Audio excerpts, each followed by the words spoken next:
Here is the footprint showing you the collagen bundles as they extend into the greater tuberosity.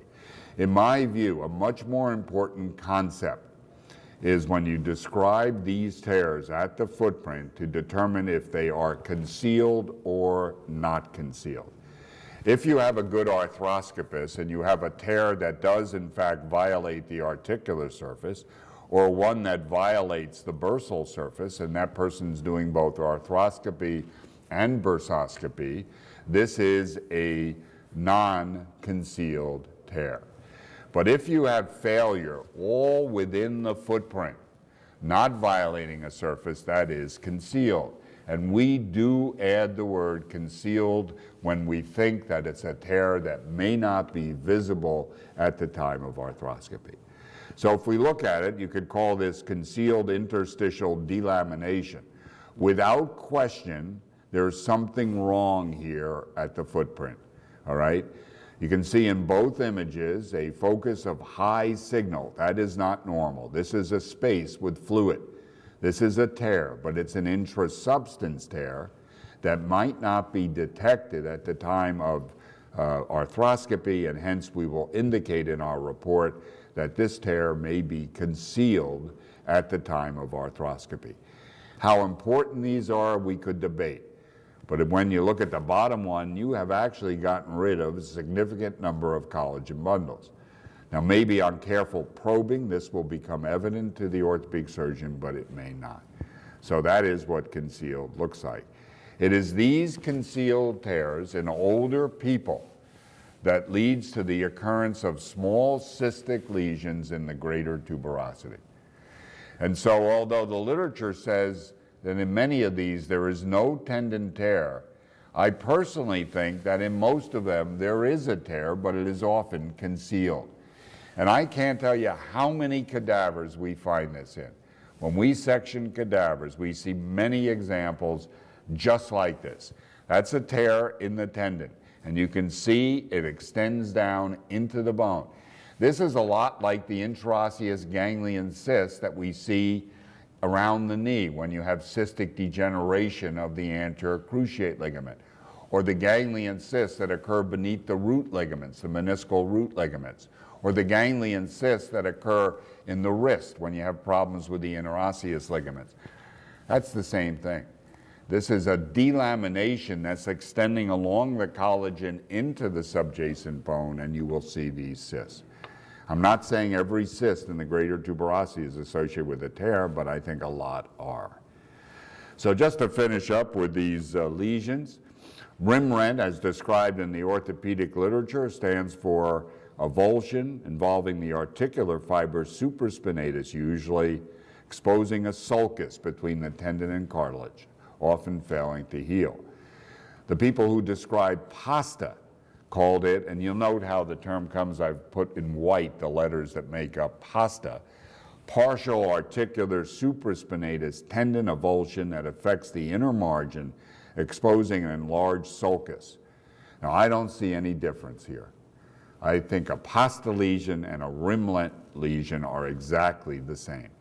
And for that, it might look like this. I wanted to show it in a cadaver, but again, I have to see surface irregularity in a young person associated with an articular-sided tear, bony irregularity being critical to the diagnosis. A number of years ago, we were giving this course at the Academy of Orthopedic Surgery, and after the course, a very distinguished gentleman came up to talk to me, and he said, you know, you described all these tears, but you left out the most common, one that I have named the Stas lesion in the literature. I won't mention the orthopedic's name, but this is what was described. Supraspinatus tendon, articular side, that's Stas, lesion that does not involve the footprint. I'm adding concealed and non-concealed in these definitions. So we don't use this term ever, but it's in the arthroscopy literature. It's those articular-sided tears that are located just next to the footprint. And then also in the arthroscopy literature, paint. This stands for, and it's interesting how they got paint out of this. You know what, they got partial P, articular A, and then they had to skip a few words to get the interstitial INT. But you put it all together, that's in my view, delamination, which we have been talking about, but or some orthopedic surgeons are using the term pain. I'll finish up with the last two slides. The role of arthrography, much more limited than it used to be. There are occasional times where that's what we'll do, but it's very rare in our practice to do standard arthrography anymore. Here was one many years ago we did in a cadaver. You can see the communication of the joint with the bursa through the tear. If you do arthrography, it's important to include the lateral images, because you will pick up these partial thickness tears and be able to place them in a specific tendon. And then just to be complete, and as the final slide, I'll show you this. I'm not trained in ultrasonography. Therefore, I rarely show any images of ultrasound. I take a chance here, but this was sent to me with arrows in place and drawings. So I'm showing you these images of tears. I know some of you are doing ultrasonography, and I think the main advantage of it I see is that it shows you the dynamic nature of what's going on, something we don't get with MR. So I think there definitely is a role for it. But there is a downside. And I think in California, because I've talked to some of my good orthopedic friends about this, and they say they don't order a lot of ultrasound for a number of reasons. The first is, as I mentioned the other day, the patient will say, I want an MR, because you know, I know people who got MRs and I don't want to be shortchanged, so I want an MR. And that is demanded all the time. So I think that's important. The second concept is that the orthopedic surgeon wants to be able to see the pathology, all right? And the orthopedic surgeons are much more comfortable with MR and CT and plain films than they are with ultrasound. So they're relying on someone else to point out the pathology. The third factor, which I think is important, that orthopedic surgeon has to take that image in to talk to the patient, to say, look, this is your problem and we need to do surgery. And I think it's a little bit easier, in fact, to do that with an MR image than there is with a ultrasound image. But clearly there's a role here. You know, we have in our group of 10 bone radiologists about 2 or 3 who are somewhat comfortable reading ultrasound. I don't think any of us are spectacular, but if I had to do it over again, which I'm not going to do, I would consider learning a little bit of ultrasound.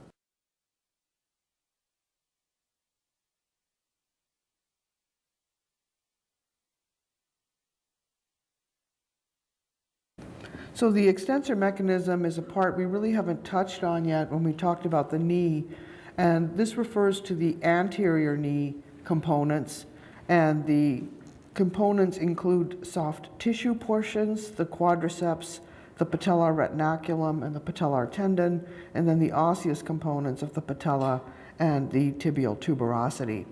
So the quadriceps tendon is the most cranial of these structures, and we need to remember that this is actually a conjoined tendon made up from 4 different muscles.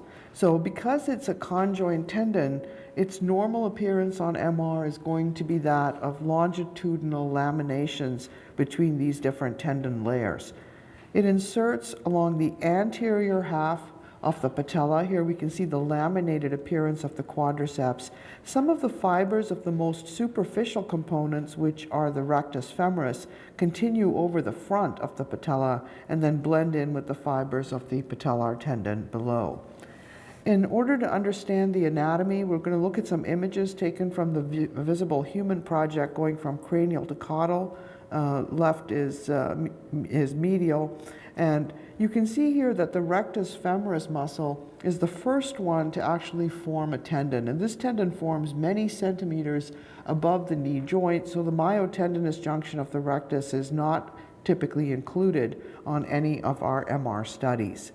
As we work our way down a little bit lower, the contributions from the vastus medialis and the vastus lateralis muscle will start to invaginate, but the major tendon that we're seeing back here is actually the vastus intermedius, which has disappeared by that point. So we have now rectus femoris, vastus intermedius, medialis, and lateralis that have only minor slips in here, so you'll have a bilaminar tendon appearance at this point. And then as we come down even lower, we'll get the trilaminar appearance. And here we're seeing, again, vastus lateralis and medialis in the middle, which is why it often looks thicker, rectus in the front, and the intermedius located more posteriorly. Note that the back half of the patella is not covered by tendon. There's normally a fat pad here, about which I will speak a little bit later. The most common pathology we see in the tendon is tendinopathy, which Don has talked about in the last lecture, but this is a degenerative phenomena. It's usually asymptomatic, and we diagnose it by seeing thickening and irregularity in a tendon that does not show significant tendon increase on the T2 weighted images. There's really a spectrum between tendinopathy and low-grade partial tearing. You will see occasional tiny little bits of tearing in patients who have this type of degenerative phenomena. And again, remember, it's a spectrum. Some of these little tiny areas of tearing can go on and then heal, and then you're left again back with a tendinopathy type of an appearance. But that is really the most common type of finding that we'll see. And as we see this tendinopathy, the fibers that continue over the front of the patella will often also show thickening, and so we may see either soft tissue proliferation or bony proliferation in the form of small enthesophytes along the anterior patellar border. And here we can see some of the soft tissue thickening that is seen anterior to the patella in a patient with significant tendinopathy. Again, notice that there are tiny foci of low-grade partial tearing present in this patient. So these rectus fiber continuity is worth keeping in mind, and the prepatellar bursa itself is located superficial to this continuity of the rectus fibers. Partial tears are not uncommon. They may affect the more posterior layers, but they are more commonly seen in the anterior components of the quadriceps, and the most common type of partial tear that we see are tears in the superficial rectus femoris tendon. So these will result in prepatellar soft tissue edema or hemorrhage and are clinically evident because of the soft tissue swelling that is present. When we have tearing in this area, you don't typically see any kind of a gap or a tendon retraction. That is going to be seen much more commonly in full thickness tears, particularly if the tears are complete from medial to lateral. Here's another example of a partial tear, and when you're evaluating the quadriceps, it's probably worthwhile to open up your field of view to about 20-24 centimeters, whichever you can get with your knee coil, so that you can include the muscular components.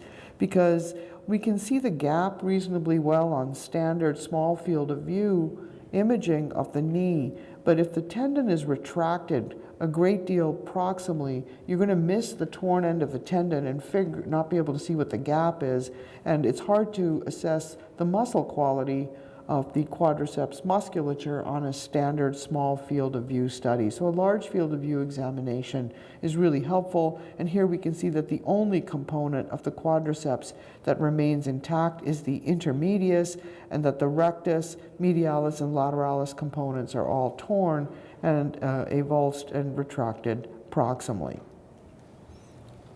When we have tearing that is more preferential in the posterior fibers, this is also a partial thickness tear, but these are more difficult clinically because the patients don't have extensive swelling and edema anteriorly because our anterior components are maintained. And also there's no palpable gap in such patients. So MR can be helpful in this diagnosis. Unlike the rectus tears, which are usually pretty clinically apparent, the more deeper layer quadriceps tears may be clinically occult. And so you can see here, obviously there's tendinosis in the rectus. It's not completely normal, but the bulk of the tearing is involving the more posterior components, and there is limited fluid extravasation into the soft tissues with this type of a tear. Now, Don alluded to the terminology of full thickness versus complete in the shoulder, and I think for consistency, we should use the same terms in the area of the knee or in the Achilles or what have you. A full thickness tear is a tear that extends from anterior to posterior across the short axis of the tendon. For the tear to really be called complete, it should also be all the way from medial to lateral. So this tear is full thickness, but it's not really complete. As we come to the more medial side of the joint, you can see that there is still some tendon continuity that's present in this patient. So like the Achilles, you want to assess this in cross-section and describe it in terms of what kind of a tear you have, both anterior to posterior and then also medial to lateral. In a complete tear, that's a tear that's full thickness and going all the way across, there are a number of different mechanisms. It may be from trauma, which is actually relatively uncommon, where there's an acute deceleration injury to the knee. More commonly, we see this in a patient who has a background of repetitive injury resulting in tendinosis. But remember that there are a number of systemic disorders that are associated with tears of the quadriceps, and I've listed some of them here, but certainly steroid use, obesity, hyperparathyroidism, etc., are associated with an increased risk of tearing of the quadriceps tendon. In a complete tear, the imaging findings are not only seen at the level of the tendon itself, but we now start to see abnormalities in the alignment of the patella. So the patella is normally hyperflexed in the presence of a complete tear. It's often retracted inferiorly where we have a patella baja deformity, and the patellar tendon is buckled because now the patella has migrated inferiorly and it is redundant. There are a number of ways to assess patellar height. I prefer to use the European methods of looking at the position of the bottom of the patella relative to the articular surface rather than using the more conventional ratios. I think it's a little easier to do, and this distance should normally be equal, and you can see that the patella has migrated downwards and is hyperflexed. When you see tearing, don't forget that tearing doesn't exist in a vacuum, that it tends to extend into the tissues that travel from that tendon medially and laterally. So the retinaculum, about which I'll speak a little bit later, received contributions from the vastus medialis and from the vastus lateralis. So extensive tearing of the quadriceps can extend into those structures. And in this patient, you can see that the medial retinaculum is very extensively torn. It makes the reconstruction much more difficult when there's a lot of retinacular injury. The repair can't just be done at the quadriceps. There needs to be a lot more soft tissue reconstruction to get normal alignment in this particular type of patient. So we want to do a continuation from the quadriceps and work your way medially and laterally along the patellar surfaces and see if they have also been damaged. Here's another example of a tear of the quadriceps. There's very extensive edema in the vastus medialis and lateral musculature. And then as you come down a little bit more caudally, you can see the thickening and irregularity in the uppermost fibers of the medial retinaculum in this particular patient. And you can see that the retinaculum is disrupted near its femoral insertion with mild patellar subluxation. I'm not going to discuss the cartilage today. Certainly MR is a valuable tool for looking for chondromalacia, but we'll look at some of the variants that you can see in the patella, and then I'll focus on the traumatic abnormalities in the region of the patella.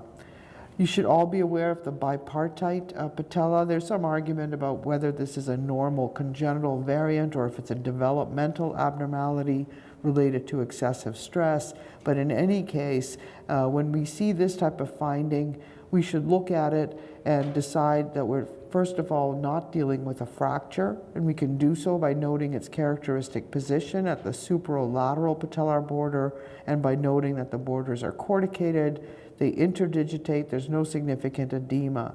You may see edema, you may see cystic changes at this synchondrosis because it's a variable constitution.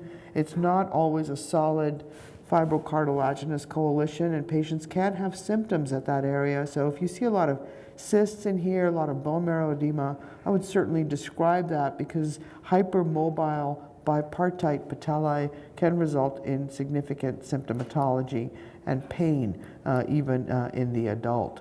This patient has a complete fluid cleft. The bipartite patella is actually multipartite and fragmented. There's some soft tissue edema anterior to it. And when we look at the T1, you can see it analogous, very similar to what we see with the sesamoid bones, where the signal is abnormal, a little bit bright on the T2 and loss of signal on the T1 weighted images. So probably a manifestation of some sort of repetitive injury to this area, hypermobility of the fragments in the bipartite or multipartite patella, which could be symptomatic.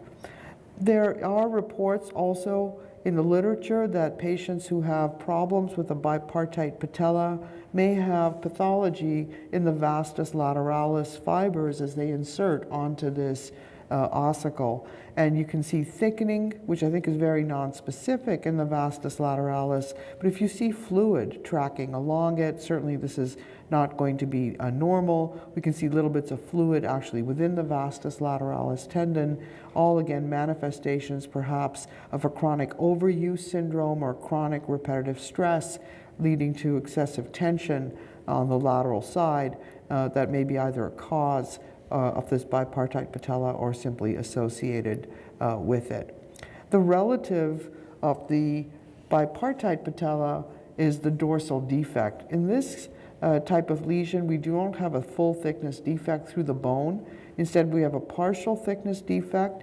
The location is identical. It's going to be located in the upper outer quadrant of the patella. This is considered to be a normal variant. And there are a lot of variations in the cartilage over it. It may have a cleft, as we see in this case. It may be complete. It may be a little bit thinned. There's no edema around the lesion.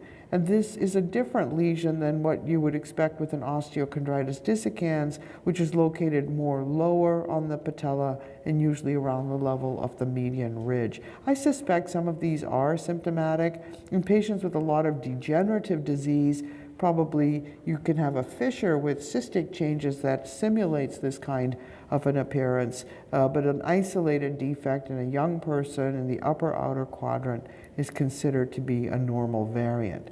This is the traumatic defect. You can see that it's different in its location. It's located at the median ridge of the patella, and it tends to be lower. So if you were to bisect the patella and draw it in half, the epicenter of the lesion is generally located below that line. Also, in patients who have an osteochondral traumatic defect, there's generally bone marrow edema around the defect, as we see here, where we have abnormal bone marrow edema inside the fragment as well as in the underlying patella.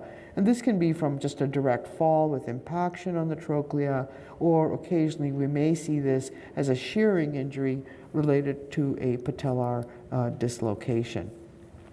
So the patella retinaculi are soft tissue structures that run from the patella medially and laterally that play an important role in stabilizing the patella in the axial plane. Patellar tracking is actually extremely complicated, and it's a complex interplay between the shape of the bone, the shape of the tendons, angles at the pelvis, and just the integrity of all of these dynamic and static stabilizers around the knee joint. So we'll look at this retinaculum. These are some images from an article by Monique Starrock that she did when she was in San Diego, looking at the anatomy on the lateral side.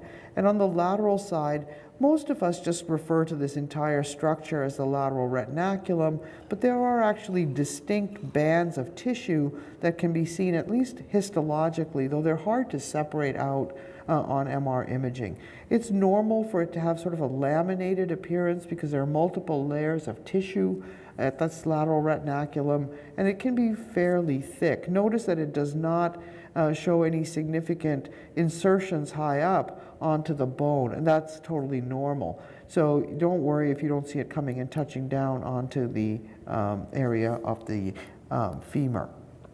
We don't see injuries in the lateral retinaculum very often. This was a case given to me from one of my Canadian friends where there had been a direct trauma where the patient had gotten hit by a snowmobile, and you can see these direct trauma to the lateral retinaculum.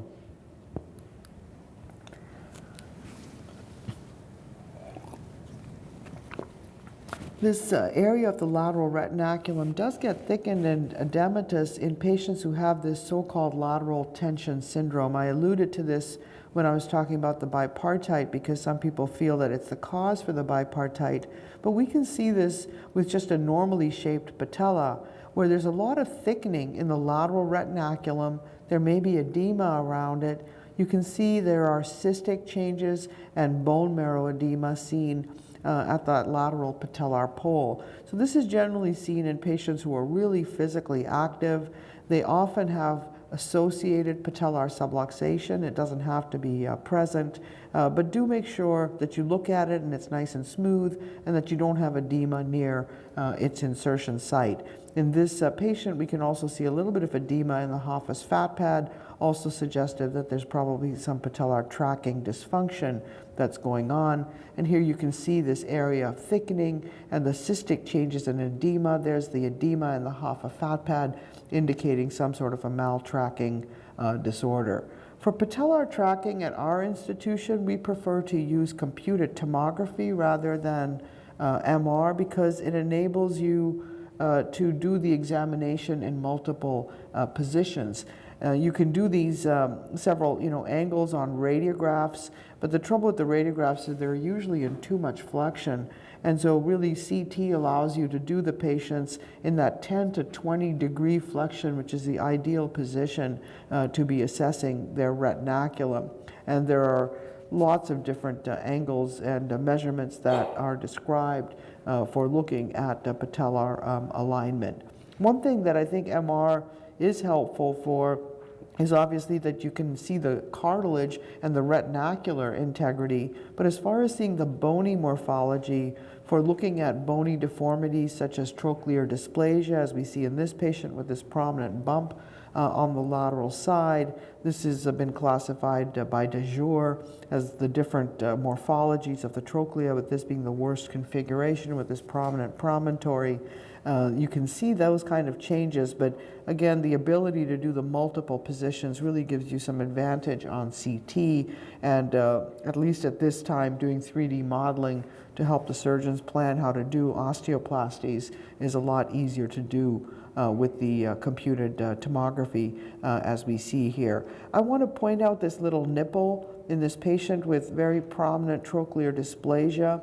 I find that a lot of times that is your little clue that you're dealing with somebody that has morphology problems at the trochlea, because the morphology can be rather subtle on MR imaging. So look for that type of a little nipple here. This one's not very large, but you can see that the upper trochlea is shallow on the radiographs, and this is what it corresponded to on the MR. This is native intra-articular fat. This is a shelf at the lateral trochlea, which shouldn't be there. We have a jump on the anterior border and a lot of patellofemoral tracking disorders. One thing to look at the lateral retinaculum is for patients who have had surgery. Usually for patients who have tracking disorders, the surgeons will tighten up the medial retinaculum. They'll just refit and shorten it a little bit, hoping to draw the patella further in. Lateral retinacular release was more popular in the past than it is now, but the other approach to this problem, or done at the same time as reefing, was to cut the lateral retinaculum. So look for that. Sometimes this will reconstitute, just like a carpal tunnel release can reconstitute, but if you see a defect here and it's very well defined, it's unlikely to be traumatic, especially if there are tracking issues going on in the knee. There may have had a surgical release in this area, as we see in this diagram, with so medial tightening, releasing laterally, trying to pull the patella back towards the medial side. This patient had had a release and a tightening. You can see she's over-medialized. It's uncommon for us to see the patella sitting too far medial relative to the center of the trochlea, except in the postoperative state, but her lateral retinaculum has reconstituted. This patient developed a dehiscence and had a palpable mass here. You can see that the joint fluid has extravasated into this sort of confined space in the subcutaneous tissues, a rather large release in this particular individual. So here, over medialization, always consider that there's been a release done on the lateral side, and you may recognize the thickening of the medial retinaculum from the tightening procedure. The medial retinaculum is also a multi-layered structure, so it's normal for it to appear quite laminated on the MR studies. And again, from the article from Starrock showing this entire medial retinaculum, it has several, again, distinct bands, but the only one that I want to focus on today is this more superior band, which is the medial patellofemoral ligament. This is the structure that's usually injured in patients who have had a patellar dislocation. This is the area that the surgeons reconstruct when there is persistent laxity following a traumatic patellar dislocation. So we should know how to look for it. And I just want to point out this nice landmark that we have of the adductor tubercle, where the adductor magnus comes down, and that's how we pick the level that we are going to use to assess this medial patellofemoral ligament. And here are some other diagrams from the literature showing this band. You can see that it's not really all that distinct. I don't know where it ends as I'm going down, but I know where it starts at the top, and that's the point at which you're going to focus on it in patients who have a patellar subluxation.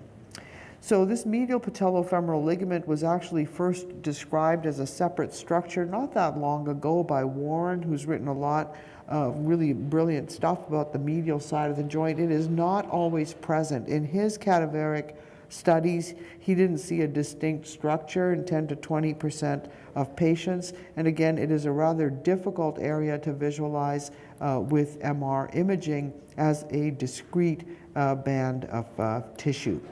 So I'm going to show you where I look for it. We'll again look at some sections from the Visible Human Project, starting cranial, going caudal. Notice that the vastus medialis muscle is the last muscle to disappear. Our lateral retinaculum has already formed. We have some thickening here related to the iliotibial band, but you still have an awful lot of muscle on the medial side. As we continue a little bit further down, there will be this bump on the medial posterior femur, and that is the insertion site of the adductor. So this adductor tubercle, you can usually find it, and if you can't find it, you should be able to follow the adductor magnus tendon down and see where it's inserting. That's the last cut at which you're going to see the muscle. This vastus medialis, often called the vastus medialis oblique, and its inferior components. As soon as you get below that level, you're in the right plane for the medial patellofemoral ligament. So that's how I work down. I look for the adductor tubercle for the muscle to be ending, and then the image right below there, I'm going to assume that I'm looking at the medial patellofemoral ligament, and I'm going to look there for pathology. So here is the area of the medial patellofemoral ligament, and it's an interesting structure because it's really not clear where it inserts posteriorly. This was a patient who had had a transient patellar subluxation, very young patient with the typical lateral type of femoral bruising, and you can see this posterior edema near the adductor tubercle. The adductor tubercle itself was intact. So it doesn't really insert on the medial collateral ligament. There's some variation, but it probably loops around it and then inserts posteriorly, and it can be injured anywhere along its course. Most of the time we are looking for injury, we tend to focus on the patellar insertion, but you really need to work it all the way back to make sure that you don't miss these more posterior type of injuries like we had in this particular case. So traumatic dislocation of the patella is a relatively common injury. We don't usually see patients still dislocated by the time they get to the hospital. This tends to self-reduce, or the patient reduces it themselves. So here we have a frank dislocation, nice impaction fracture at the lateral femoral condyle related to this particular dislocation. But most of the time we see them, they're not dislocated, and we recognize the injury on MR by a pattern of abnormalities where there are injuries to the retinaculum, injuries to the medial patella or patellar ridge, and injuries to the lateral femur. So as you look at the spectrum of pathology that we can see, you may have a transient type of a subluxation, in which case we see contusions and chondral abnormalities at the median ridge and at the lateral portion of the patella. Or if it goes completely dislocating, then you're going to see the changes more in the area of the medial patella and along the lateral femur. And you've seen many examples of this type of injury because it's very, very common. Here we're seeing an example of tearing of the medial patellofemoral ligament. Notice that it looks relatively normal near its patellar side and the injury is more posterior. So you want to really make sure that you follow it all the way back so that you don't miss these more posterior injuries of the medial patellofemoral ligament. One good clue that you're probably dealing with some sort of injury to the retinacular structures is when there's a lot of fluid around the vastus medialis. So this vastus medialis muscle is completely ringed by effusion. There's obviously injuries to this retinaculum along its entire course, but you'll get this V-shaped collection of fluid around the vastus medialis, and it'll often migrate away from the bone. Normally, the vastus medialis is very close to the bone, but with this injury, the septum between the vastus medialis and the adductor tendon gets distorted and gets torn, so it looks like it's a more free-floating muscle. So that's a nice clue that you probably have a retinacular type of injury. There are a number of bony injuries that we can see with patellar dislocation. You may get avulsion fractures from the medial patellar border and impaction fractures or shearing fractures on the lateral side of the joint. These patellar fractures can be very difficult to see on MR imaging because it's often just tiny bits of cortex that are avulsed. So as we saw with the Sagan type of injuries, when all you pull off is a little teeny bit of cortex, it's easy to overlook the fracture. It's obvious here that we have problems with the retinaculum, which is very bright and thick. There's some bone marrow edema, little chondral delamination going on. On the lateral side, much more impressive bone marrow edema related to the contact of this patella against the lateral femoral condyle with an impaction fracture seen in that region.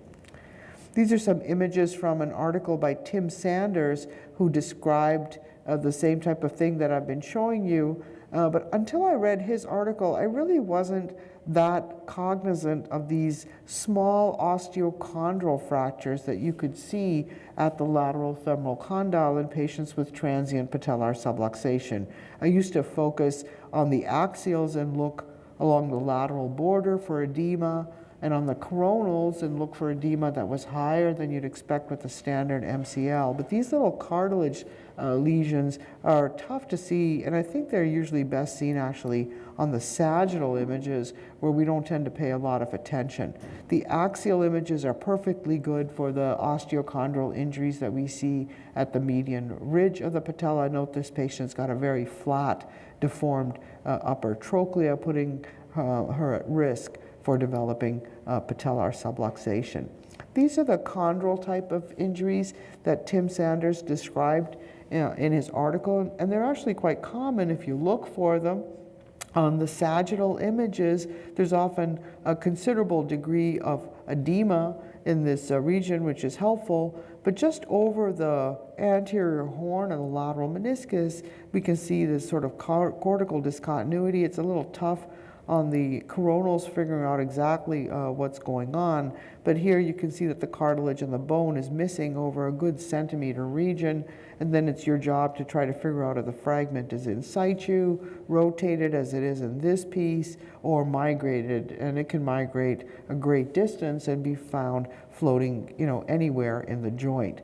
This was an example of a chondral injury in this patient, and here the chondral injury is not well shown on this image. It was better shown on the next slice, but there's the fragment. So these chondral fragments often have this appearance that's been called the Oreo sign, and the reason they look like an Oreo is we have the black line from the edge of the cartilage, the lamina splendens, the intermediate cartilage layers, and then this other black line representing the calcified cartilage and subchondral bone plate.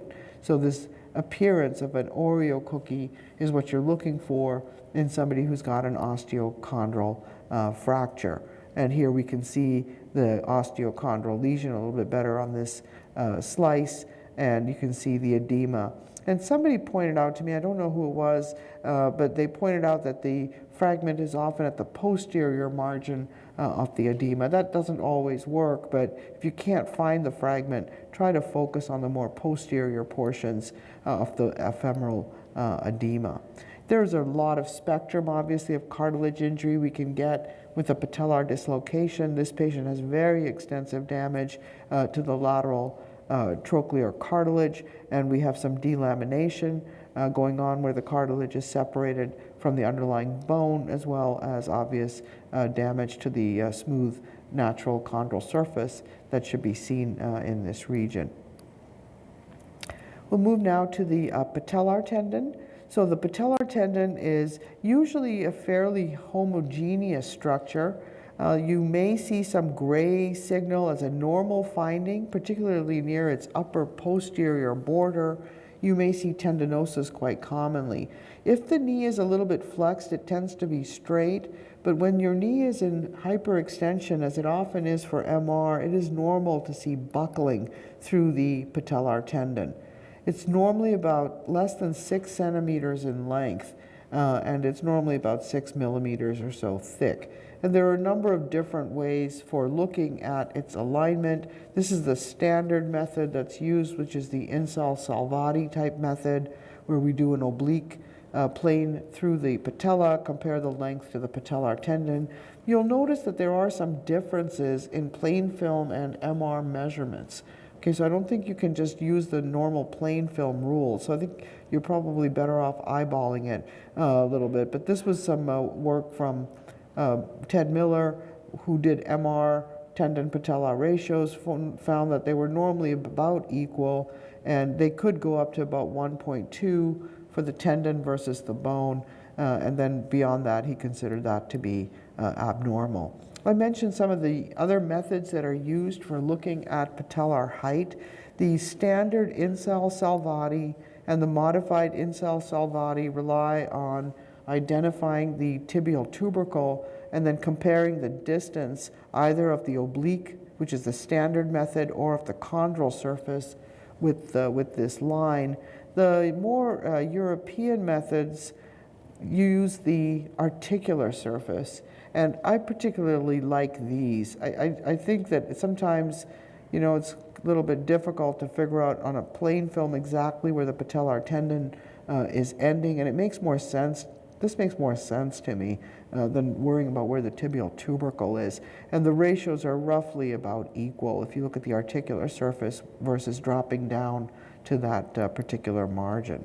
So this is obviously a high patella, no matter how you want to measure it. Articular surface is down here. You have to get all the way up here to see the patella. So this type of patella alta deformity is strongly associated with tracking dysfunction. And when you see this, we have again the telltale clue of tracking dysfunction here with some edema in the superior lateral fat pad, some chondral abnormalities at the patella and at the trochlea. This is what the patellar tendon can look like normally in the hyperextended knee. The length here is normal, but you can see that there is some buckling of the tendon.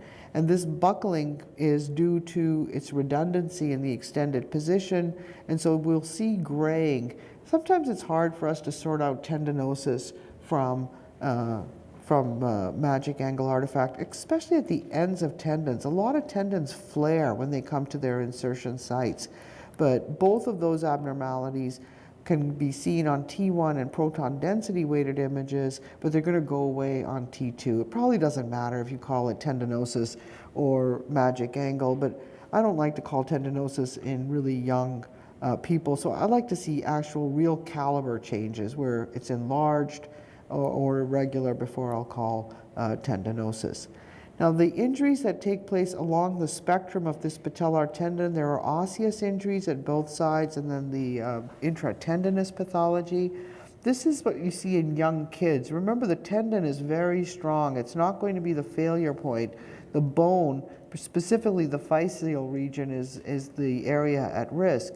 So kids who are really active and getting a lot of stress across that tendon can develop changes of repetitive overuse, and they are called Syndig-Larsen-Johansson type changes when they are seen at the patella. They usually are going to settle down if the activity level can be curtailed.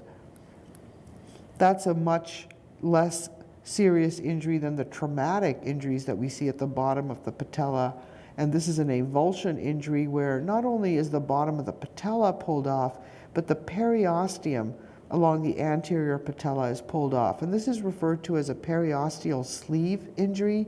You can see the periosteum is surprisingly thick in young children, but this black line that's continuous with the bone fragment is the periosteal sleeve. In this type of injury, the patella is obviously much more free to migrate superiorly, but also its growth becomes abnormal. So it's an important and serious injury to be able to diagnose on MR imaging. In adults, we often will see problems with the tendon. Again, this whole tendinopathy concept. Many people feel that this is not tendinopathy, but that it's just a normal variant of a V-shaped space in here. I really don't know. I haven't looked at enough sections or histology correlation. I don't usually call this kind of stuff. I like to wait till it's a little bit irregular, as you see in the example on the left. Both are going to fade out on T2. Sometimes you just can't tell. Tearing stays bright on the more T2 weighted images. This is typically seen right at the insertion of the patella onto the patellar tendon and is referred to as a jumper's knee. We usually see this in young, physically active adults, particularly those that do a lot of jumping activities such as basketball and volleyball, and it really behaves analogous to the insertional tears that Don was showing in the rotator cuff. They may have cystic changes in the bone. They may get bone marrow edema in this particular region. They're usually partial thickness, and they start on the articular side and go across in a relatively sagittally oriented plane. One of the good clues to the presence of these is edema in the fat pad. I've mentioned how that can be seen with tracking, but that's really a diagnosis of exclusion. If you're seeing fat pad edema, you want to really carefully look at the patellar tendon and look for any kind of tearing within this structure. So you get this sort of sagittal plane delamination in the patellar tendon. It doesn't look very bad, but it's rather difficult to manage. And even if you clean out that area of partial tearing and suture it, the rate of failure of surgery is surprisingly high. I think it's hard to get these patients to rest and shut it down. This guy had reconstruction of his jumper's knee, and you can see he's retorn. There's a large gap in here, a lot of fluid, and some edema in the fat pad. So it's a difficult thing to clinically manage these kind of patients. Once we have a complete tear, the patella can migrate upwards, so we get the patella alta deformity that we can recognize on our plain films and also on our MR examinations. Notice that there's a background here of a very abnormal tendon with tendinosis. Maybe this patient had partial tearing in here that had healed previously, but now the tear goes all the way from inside to outside so that you know that it's full thickness. And I'll tell you that in the patellar tendon, it's a relatively small structure medial to lateral. So if it's full thickness, it's generally also going to be complete from the medial to the lateral side. Once these tears start to pull upwards, These traction injury can take place to the Hoffa fat pad. Remember, an intact Hoffa fat pad is not going to allow the patella to migrate very much superiorly. So a really superiorly migrated patella is going to rip into the fat pad. In this particular patient, you can see that there's a lot of fluid extravasation with fluid extending into the prepatellar bursal tissues in association with this injury. And by the time you see this, there's also going to be considerable damage to the patellar retinaculum. So it's hard to go up with an intact fat pad, and it's hard to go up with an intact retinaculum. So just like we talked about with the quadriceps, when you've got high-grade injuries of the patellar tendon, you need to go to your axials and assess the integrity of the retinaculum. And here we can see this completely torn, very thickened and irregular patellar tendon, but there's injury tracking into the vastus lateralis, and then the entire vastus medialis or medial retinaculum components are also damaged. The ones I've seen, there tends to be more medial than lateral injury, but it can certainly be both, and it can certainly be very, very extensive, and again make repair difficult. I mentioned also earlier this sort of continuation of the quadriceps via the rectus femoris fibers coming down to the patella. So you can see tearing involving both structures simultaneously, as well as loss of the normal soft tissue integrity over the patella. This was a patient who tore their patellar tendon, but it also tore this entire anterior extension. This is way too long for the patellar tendon. And in this particular case, it was interesting because the entire patellar tendon rectus femoris complex had dislocated and was lying inside the articulation. Tears near the tibial attachment are less common. We do see partial tearing here, but tears are a little bit less common than at the patellar side. This patient had had a significant knee injury with a lot of ligamentous pathology that I'm not going to show you on these images, but this patellar tendon came down and it was just free floating, and it never inserted on the tibial tubercle. Here we're looking at the patellar tendon. There were fractures of the tibia, and it was just stripped off at its tubercle attachment. More commonly than complete tears down in this area from injury, we see chronic tearing, and that is associated with this syndrome of Osgood-Schlatter disease. So Osgood-Schlatter disease is an osteochondrosis seen in children and adolescents. So while they're growing rapidly, they wind up having edema in this area. It usually settles down on its own, but sometimes we'll see adults who continue to have symptoms here. They have displaced ossicles, they have partial tearing of the tendon, and they have bursitis in their deep infrapatellar bursa. So this syndrome, again, can be seen at any age group. Here we see a milder case where there's bone marrow edema at the tibial tubercle, a little bit of soft tissue swelling adjacent to it, and then fragmentation in an adult. And this is referred to as the chronic active form of Osgood-Schlatter, where this patient had had Osgood-Schlatter as a teenager and has had persistent symptoms. There was some fragmentation in this area, hard to see on the MR, but you could see on the radiographs, and chronic active bursitis. You can see how much bursal thickening is present in this particular patient. So the bursa that gets distended in Osgood-Schlatter is the deep infrapatellar bursa. This patient does not have Osgood-Schlatter, just had bursitis in this area, but it's a bursa that you can normally see a little bit of fluid in on your MR. Normally you can get a little trace of V-shaped fluid in this area. I don't have measurements to tell you when to call it distended, probably more than a centimeter of height or something like that. This one's obviously really distended and pushing the Hoffa fat pad away. You can see some synovial thickening inside this particular bursa. So there are a number of different bursae that we can see around the patella. The deep infrapatellar bursa is the one that's behind the patellar tendon. Some people use the term retropatellar bursa for it. And then there are two bursae located anteriorly that may communicate.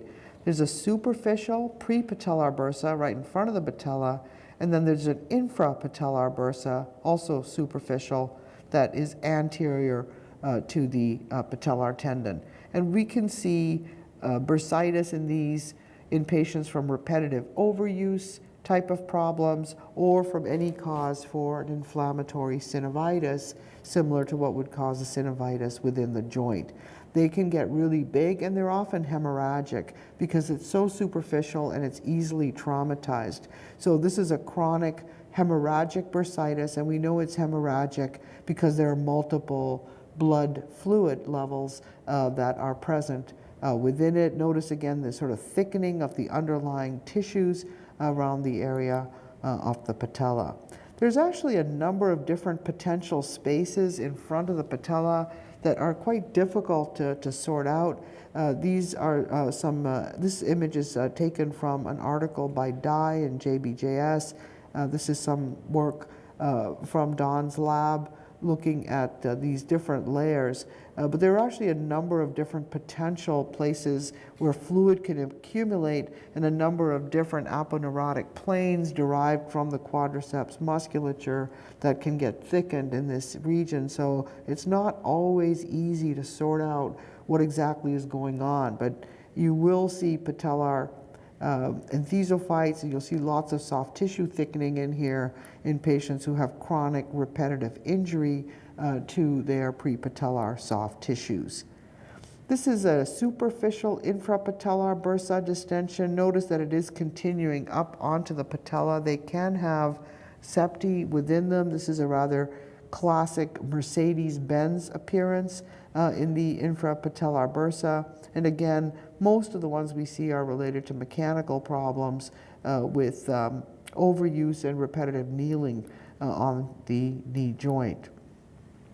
This is one of my favorite cases. This was a man who presented with a painful infrapatellar bursitis, and there's this peculiar structure present inside the patellar tendon that looks rather angular, and at surgery this turned out to be a connector piece from a piece of a Lego that had somehow gotten into the patellar bursa. So we need to remember that these bursae are very superficial structures. When you're kneeling down on your knees, there's an incredible amount of body weight that's being transmitted. So you may see foreign bodies in them, and you may also get infection as a result of penetration of these bursae. So if you have a chronic inflammatory looking bursitis, I always put infection into the differential diagnosis in the right clinical setting, and in older patients also consider gout and look for tophaceous material causing low signal thickening or nodularity at the edges of the bursa. Now inside the joint we have the fat pads that we need to deal with. We have a fat pad in front of the femur.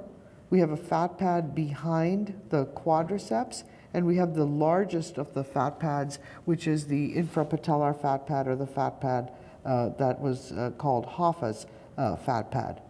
And so these are areas to look for on your MR, especially if you haven't found anything else. And don't forget to go back and look at these because they can get inflamed. We can see inflammation of the quadriceps fat pad. This is a relatively common finding. Again, it's a diagnosis of exclusion. You want to look at the quadriceps tendon and see if there's any tearing in that.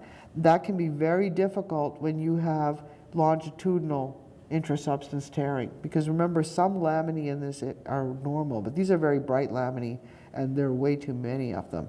But look for quad tearing. But even if you don't see quad tearing, you will see swelling in this area in patients who have anterior knee pain. And the idea is that there's some impingement of the fat pad when the knee is put into knee flexion. Here's the case that I just showed you with all this edema in the quadriceps. This is one of our former fellows who's an avid bicyclist, and he had intense anterior pain. This was brought on by a combination of bicycling and a fishing trip that he was in, where he was doing deep sea fishing, and was sitting in a flexed position for a long time. And he settled down and stopped biking. This is about 3 weeks later, 4 weeks later, I believe, and all of the edema has now resolved. So he's my one case example where I know what he looks like with and without pain on a very short-term interval. So I think this can certainly be a painful condition, though I'm not really sure exactly what causes this particular abnormality. We can also see changes in the Hoffa fat pad. This is associated with patellar tracking disorders and again with patellar tendon tear. So if you see a lot of edema here, the first things you want to go look at is the patellar tendon torn? And then if you can't find a tear, then you have to go back and look at the patella and see if there's some sort of a tracking disorder. But this focal edema in the infralateral patellofemoral joint is associated with this sort of tracking dysfunction. This is the same kind of region where we'll sometimes see these focal nodules or focal nodular synovitis, and this focal nodular synovitis is seen in all three of the fat pads. Actually, not in all three. It's seen in this fat pad, the prefemoral, and in the fat pad behind the posterior cruciate ligament. But it's unclear whether there's some kind of a relationship between this impingement change and the focal nodular synovitis. You can also see ischemic changes in Hoffa's fat pad or inflammatory changes that we refer to as Hoffa's disease. Again, a poorly understood condition where the entire fat pad becomes edematous. Sometimes this is so swollen that the patellar tendon is buckled, or the fat starts to invaginate and herniate between the patella and on the femur, and presumably gets secondarily impinged in here. Hamid Torshizi from our group described several cases a few years ago in the literature in patients who were HIV positive. All of them were on antiretrovirals. Some of them had associated bone infarction. So we know that the antiretrovirals are associated with ischemia of the bone. We know that they're associated with failure of healing. All mitochondrial repair functions are distorted in patients on antiretrovirals. So I don't know if this is an ischemic condition, but I think it probably is related to the drug therapy. But in any case, it looks similar to idiopathic Hoffa's disease, which also has inflammation in the fat pad. And then don't forget to look at fibrosis of the fat pad. We see arthrofibrosis in this area, usually after surgery. It may be from trauma. It may be idiopathic, but typically the patients have had some sort of a surgical procedure done, and this scarring in the fat pad becomes clinically significant because it can interfere with patellar motion. When you see this, you want to comment on patellar height. Again, looking at the patellar position in these patients, this one is a little bit more normal. This one's certainly drawn down into a patella baja type of an abnormality. Some people will call this anterior interval fibrosis, but always check the edge of it to see if there is scarring in that region.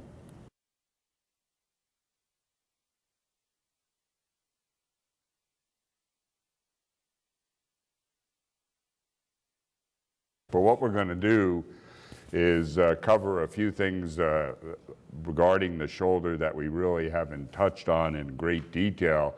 So we'll call these miscellaneous abnormalities, although we will talk about adhesive capsulitis, we'll talk about calcific tendonitis, we'll talk a little bit about fluid collections around the shoulder and intra-articular bodies, and then we'll move on to the biceps tendon. There are two patterns of mineralization that we see in tendons. Much more frequently we see tendon calcification, but I want to make you aware that there are certain tendons in the human body that may ossify. When they ossify, they may in fact become symptomatic. The cause of the ossification is not entirely clear, but in most cases the involved tendon is enlarged.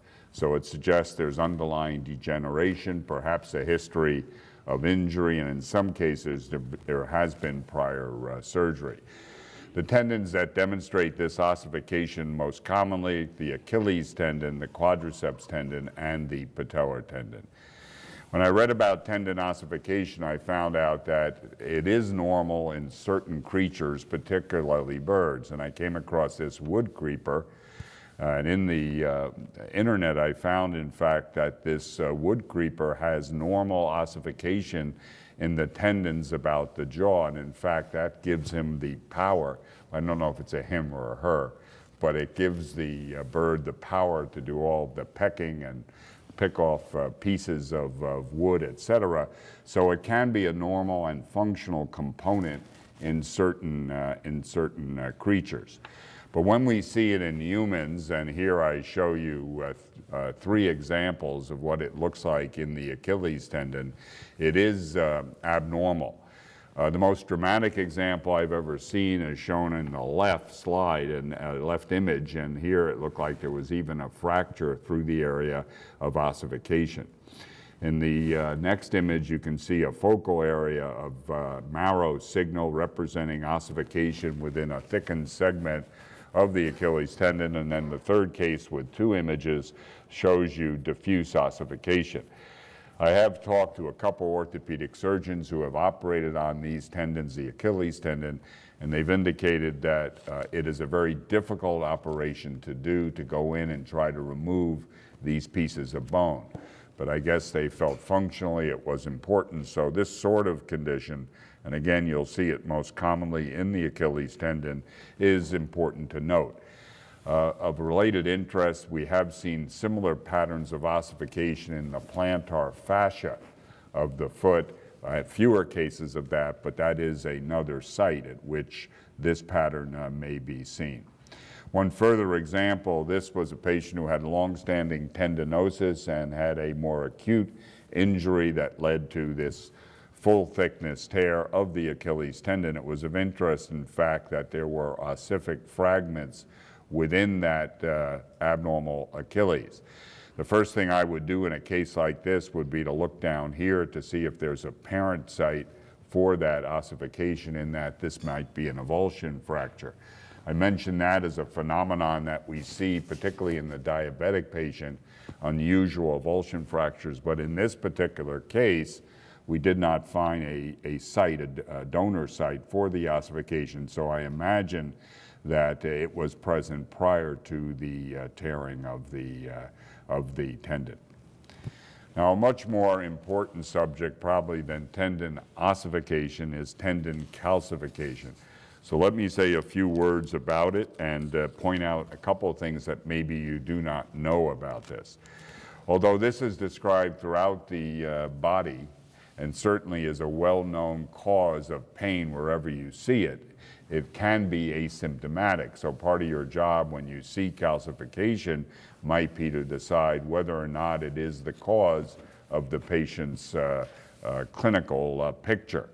The typical crystal that produces tendon calcification is calcium hydroxyapatite crystal deposition. And in the vast majority of cases that are symptomatic, that is the crystal. But statistically, almost as common is the deposition of calcium pyrophosphate crystals within tendons. So if you have an older person, particularly one who has chondrocalcinosis and pyrophosphate crystal deposition, do not be surprised if part of the picture includes tendon calcification. I think you see that most commonly, and I'm not going to show you a case, but you see it most commonly around the knee with the chondrocal, and then if you look closely, you're going to see pyrophosphate crystal deposition within the quadriceps and within the 2 heads of the gastrocnemius.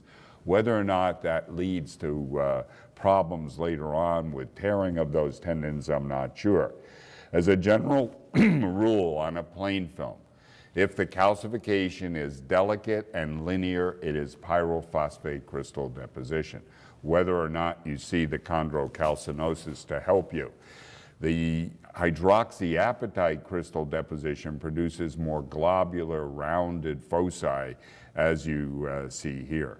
The cause of hydroxyapatite crystal deposition within the tendons of the rotator cuff is not entirely clear.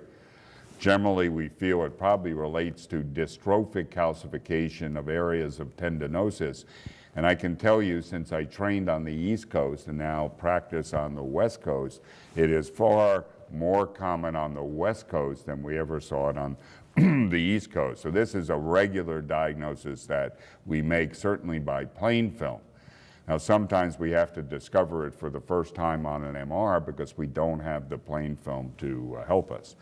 So the question arises to the orthopedic surgeon in a patient who has shoulder pain and plain film show calcific tendinitis, should you get an MR?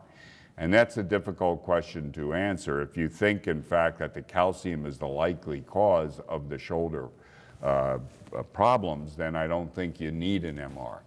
But a lot of times you're not certain about that. You're not sure if it's asymptomatic and there's some other problem going on. So we do get shoulder MRs in these people. And the diagnosis is a lot of times much more difficult on the MR than it is on the plain film, because you're depositing calcium in a tendon. It's low signal calcium. It's in a tendon that is low signal, maybe areas of graying and black signal, and you have to try to figure out, is it the tendon or is it calcification?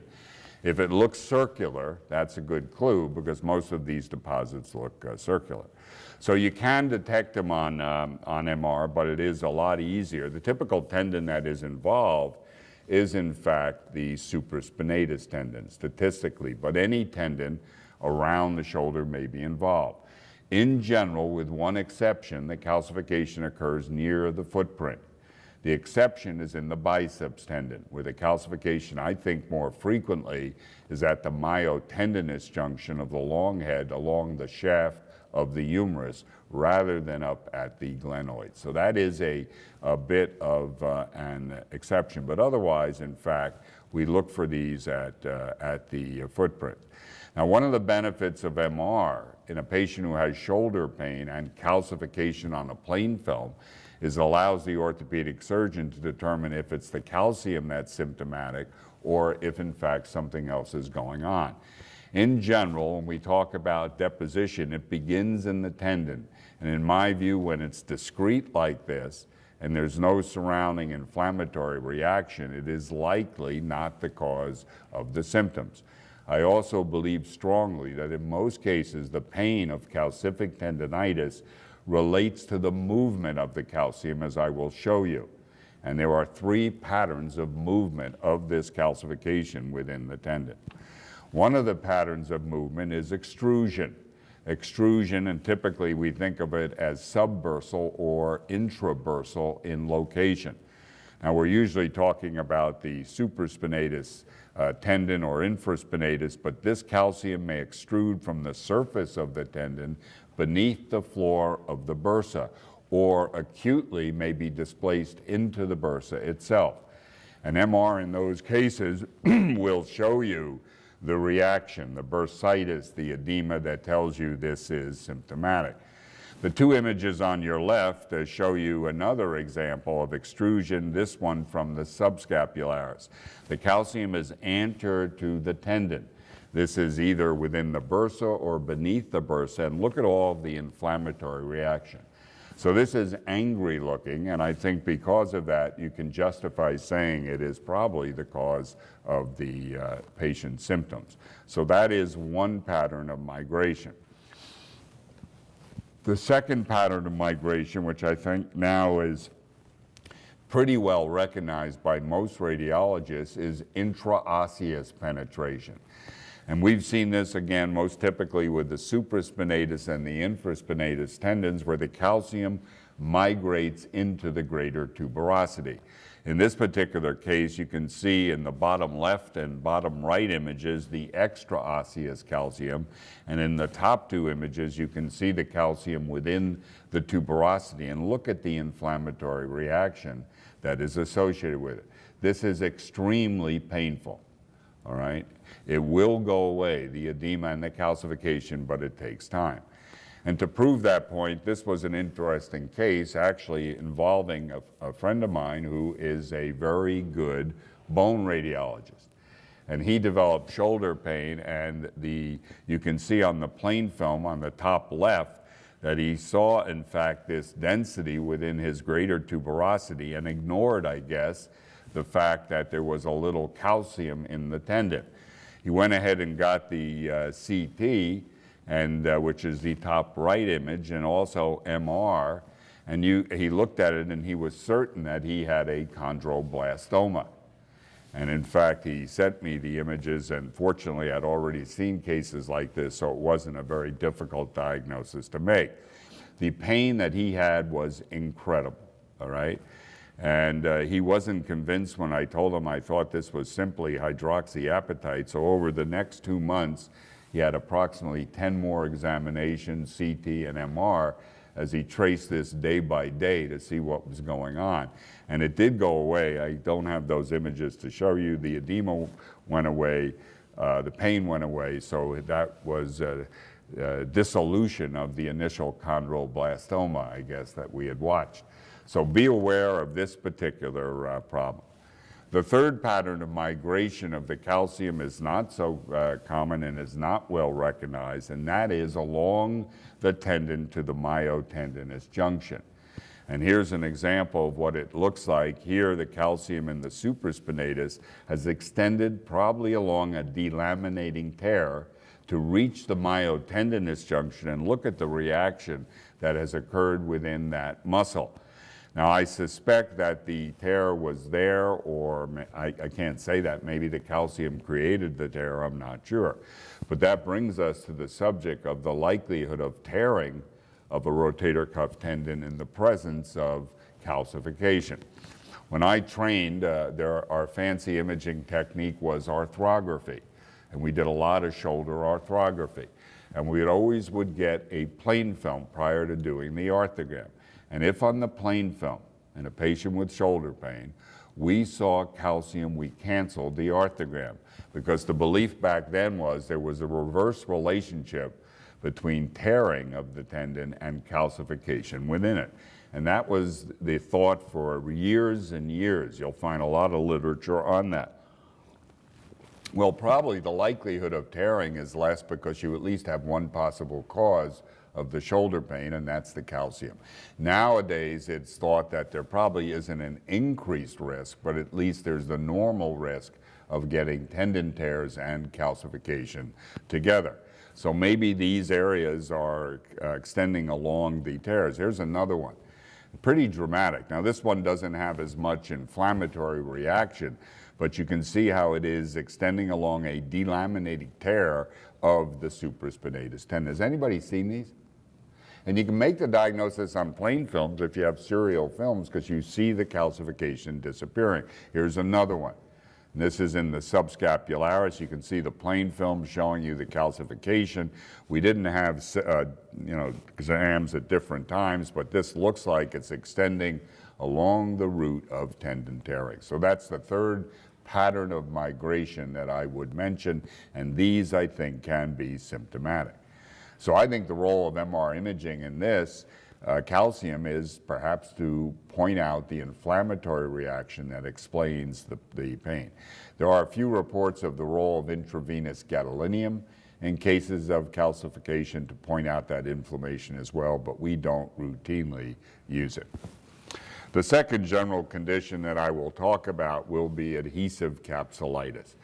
This is a condition that goes by a number of names, including frozen shoulder and periarthritis. There are some predisposing factors. I've listed them there, including diabetes and immobilization, and it may be unilateral or bilateral, more commonly unilateral. The MR imaging characteristics of adhesive capsulitis are pretty distinctive when you're in an inflammatory stage of the disease. But this disease also has non-inflammatory stages, and frankly, the course of it is very variable. Orthopedic surgeons are the ones who should be able to make the diagnosis of adhesive capsulitis. So in most cases, I don't think you need to go any further than the examination by the orthopedic surgeon, and imaging is not required. So what does the orthopedic surgeon do in a patient who has adhesive capsulitis? They do manipulation. And the general way that they do manipulation is to take the patient to the operating room under general anesthesia, move the shoulder around vigorously, break up the adhesions, and then send the patient, this is important, to physical therapy, almost daily until the shoulder is better. Therefore, I found it kind of interesting, a recent report in the literature in the Journal of Shoulder and Elbow Surgery that documented that there were amazing problems that occurred in the shoulder following manipulation in the operating room, including capsular rupture, slap lesions, and tears of the glenohumeral ligament. And I show you a case here that we had of a patient who had manipulation, who we evaluated with MR arthrography, and this is not over distension of the joint. And you can see that there was extension of the contrast through a tear of the axillary pouch. You can see it here, probably involving the posterior glenohumeral ligament and through the rotator interval as well.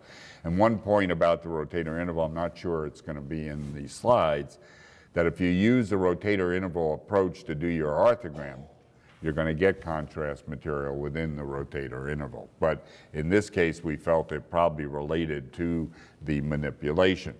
So that's why radiologists offer the other technique, which is the Briesmann procedure, which probably has complications as well, but we've done a number of these, although not many in recent years. What you do here is do the standard arthrogram, put the contrast material in the joint, and as you know with adhesive capsulitis, you can't put in the normal amount of contrast. Typically, we can put in 10, 12, 15 milliliters with no difficulty. But if you have a patient with adhesive capsulitis, after about 3 or 4 milliliters, you get resistance.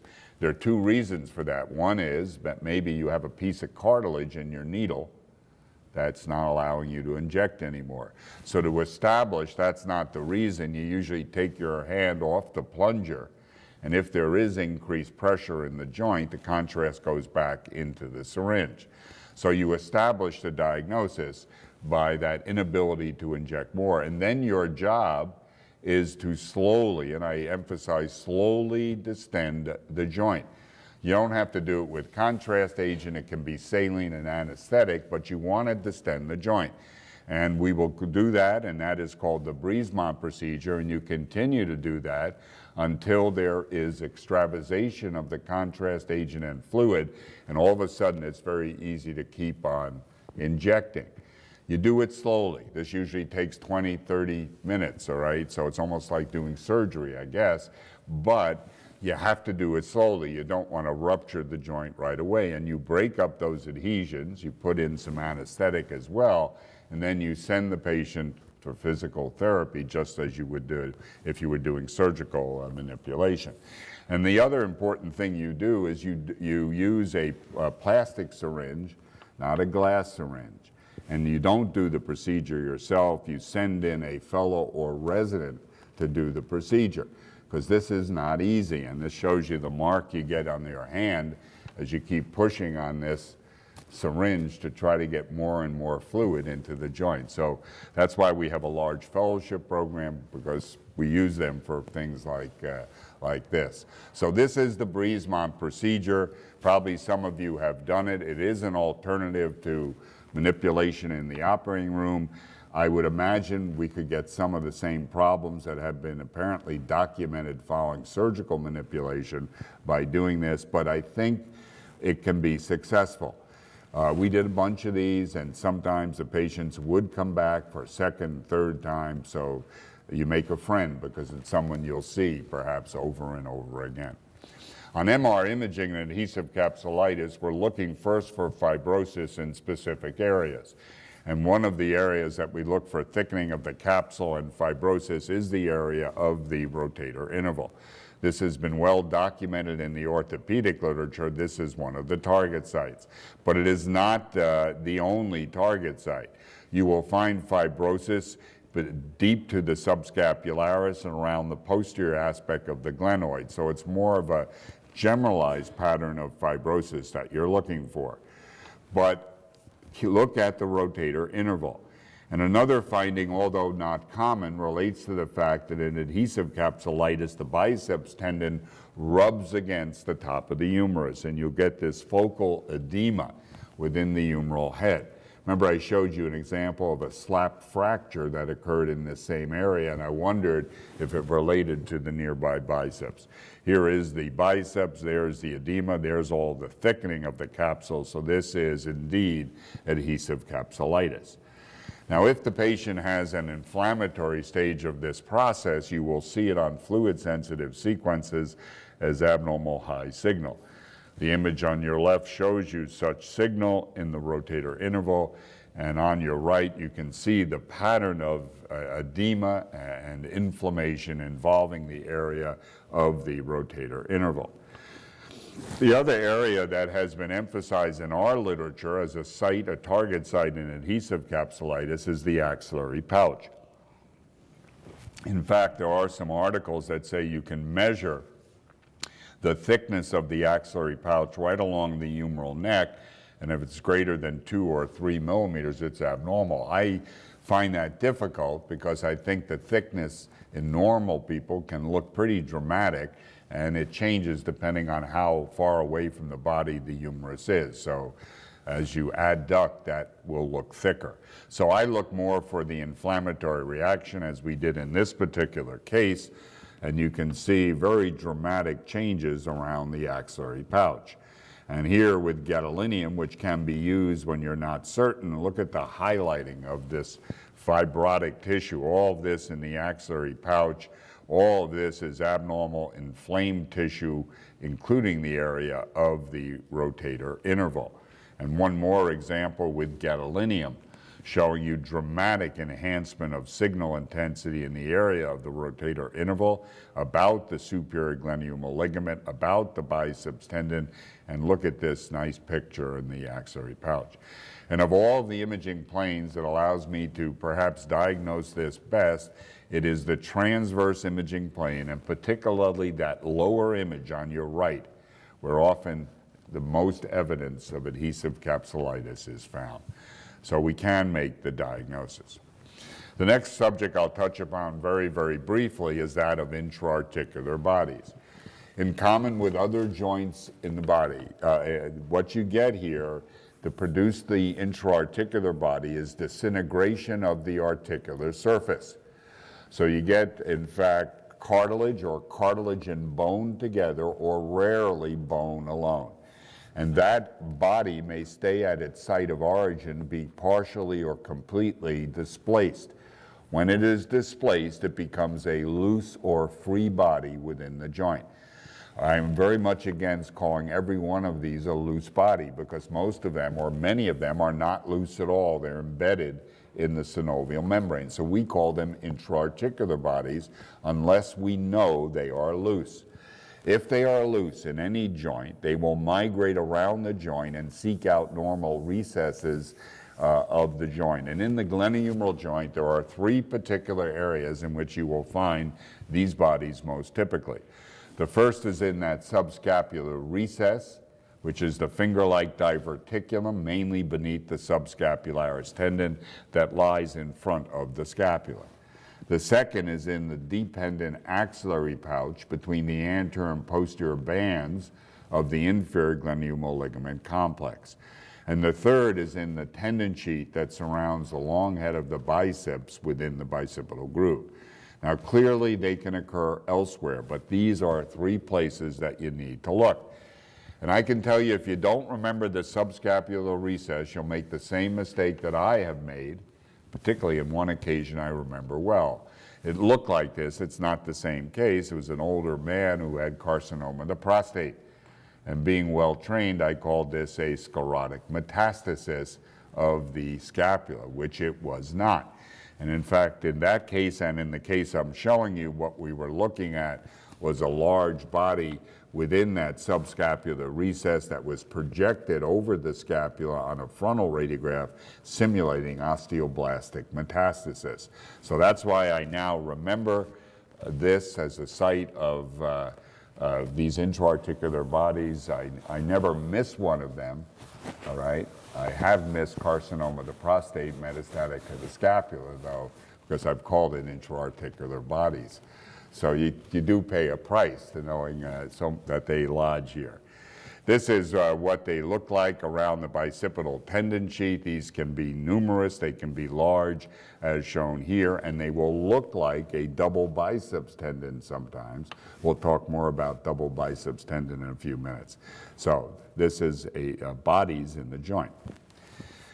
Around the shoulder, we don't see many examples of synovial cysts. I'll show you one in a moment. Much more commonly, what we see are perilabral ganglion cysts. Perilabral ganglion cysts are strong evidence that the labrum is abnormal. I can't tell you it's 100%, but it's pretty high. And as you have already heard, they can extend into the suprascapular notch, the spinoglenoid notch, the quadrilateral space, this one heading down to the quadrilateral space, where they can produce a variety of entrapment neuropathies. This is what a synovial cyst looks like.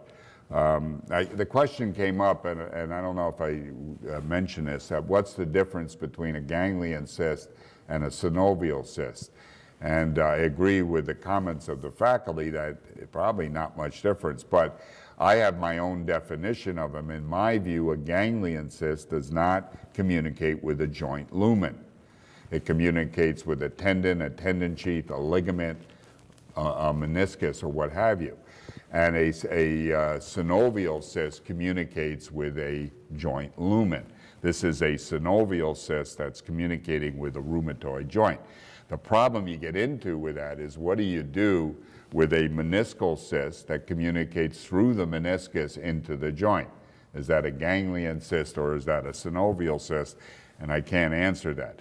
The pathologists tell me that there are histologic differences in the lining of a ganglion cyst versus a synovial cyst, and the fluid may be a little different as well, but that's the way I kind of separate them. Which brings me to this case, which was shown to me on a film panel. Okay, and I'll give you the history they gave me. They told me, and I remember this clearly, this was a beautiful woman who lived on the beach in Southern California. That was my history. So I looked at this and said, well, that's a prosthesis. I mean, I'm not an expert on MR imaging of breast prosthesis, but I said, it's a gimme. They given me the history, it's a prosthesis. And then they gave me the rest of the history, all right, on this film panel. They said, well, she was beautiful, but she unfortunately developed systemic lupus erythematosus. And she had her hips replaced because of osteonecrosis. She developed chronic renal disease, and she had long-term hemodialysis.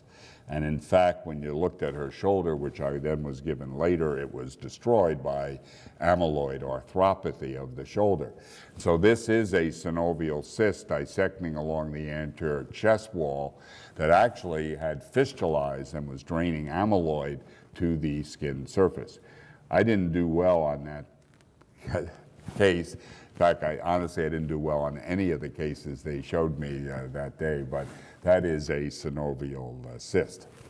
Which brings us to the subject, and we'll spend about 20 minutes on this, talking about the biceps tendon and some of the abnormalities. So the classic teaching is that the biceps tendon arises from the glenoid labrum superiorly and the adjacent bone, the supraglenoid tubercle. One of the variations, and there are many, is that it arises only from bone or only from labrum and not both. So although the classic is a dual attachment up there, that's not always present. And then it passes through the joint, and this is what it looks like, and you can see it, and will extend over to the bicipital groove, the top of the groove being called the biceps pulley. It changes directions dramatically and drops down into the bicipital groove.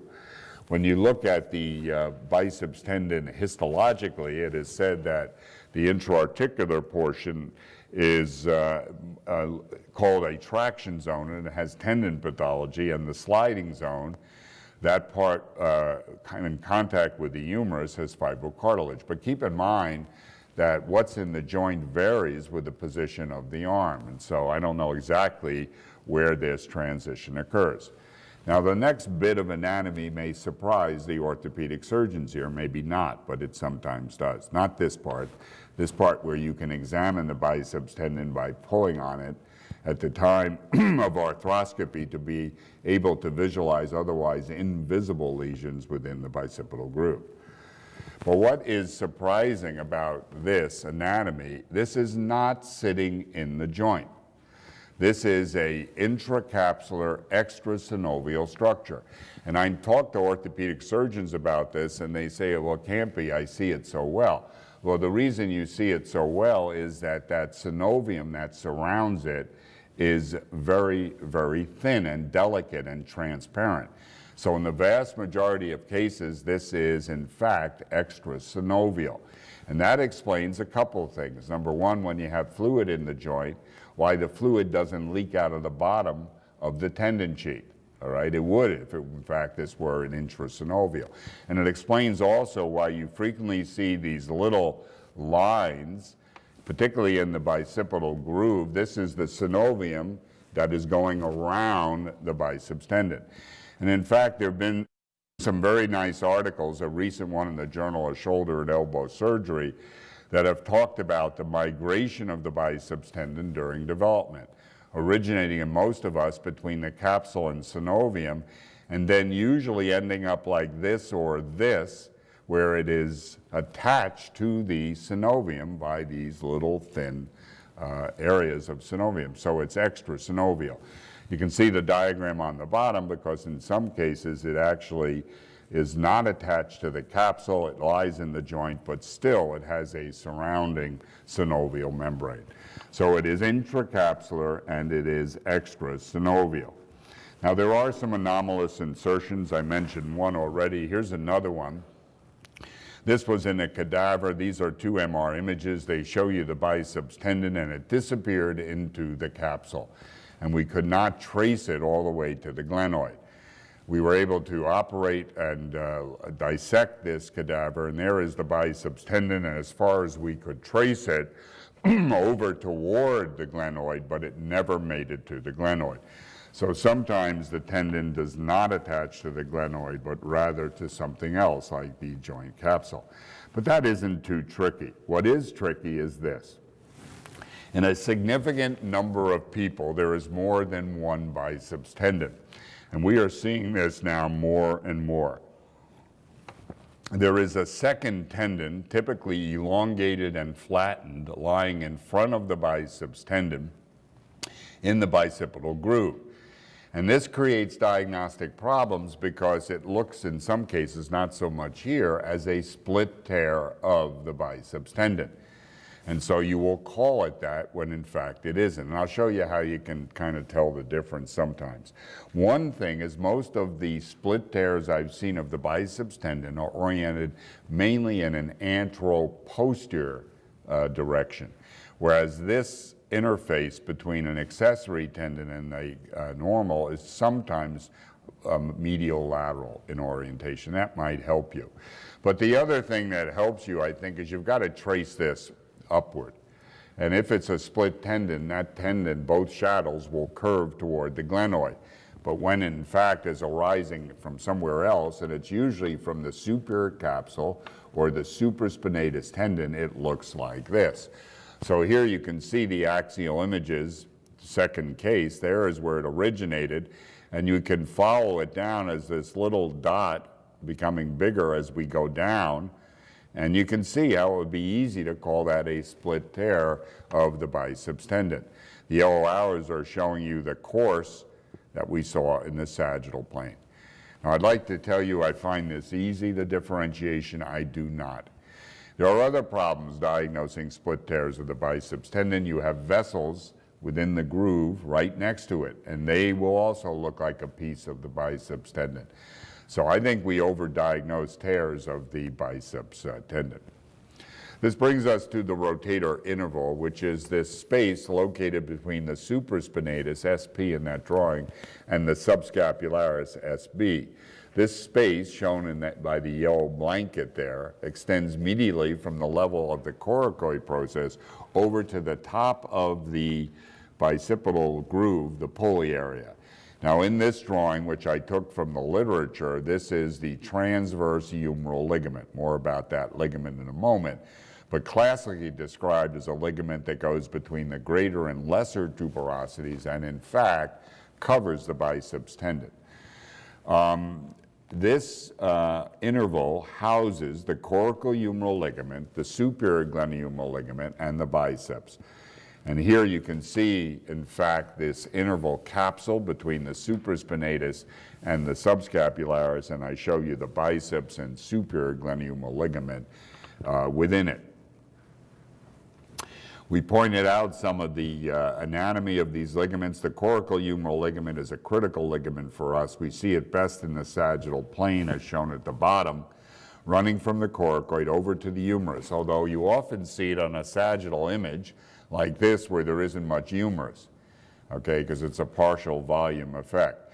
It should be well outlined by fat on either side. In fact, when it isn't, we think of it adhesive capsulitis as a possibility.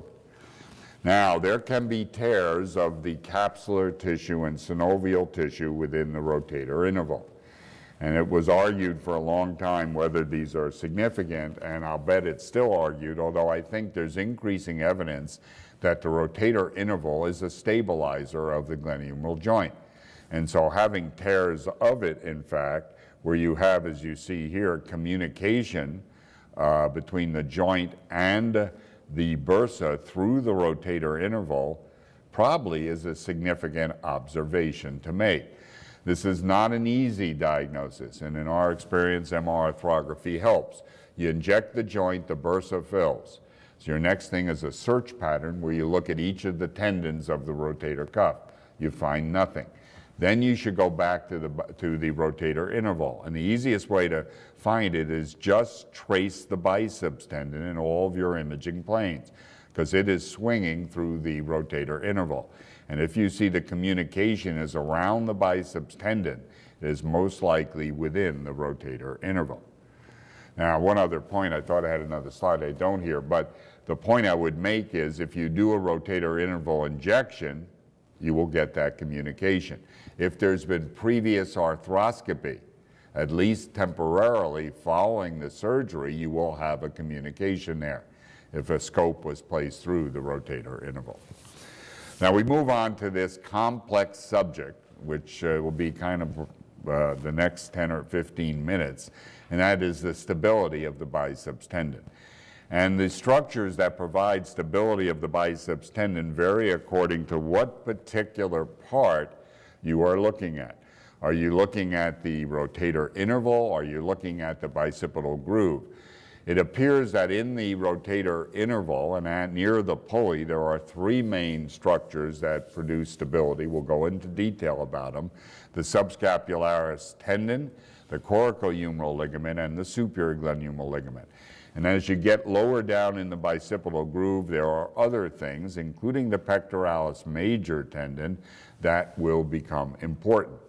There's a question mark next to the transverse ligament, because there are a number of articles in the anatomy literature that say that ligament does not exist.